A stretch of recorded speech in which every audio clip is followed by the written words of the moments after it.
श्रीपीठे सुरपूजिते शङ्खचक्र गदाहस्ते महालक्ष्मी नमोऽस्तुते नमस्ते गरुडारूढे कोलासुरभयङ्करी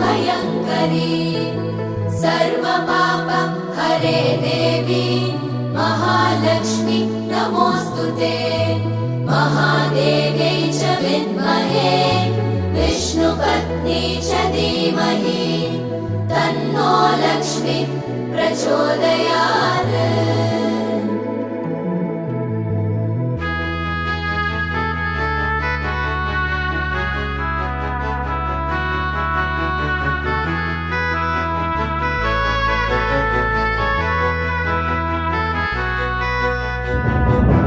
माता लक्ष्मी जी के लिए एक लाइक सब्सक्राइब जरूर करें।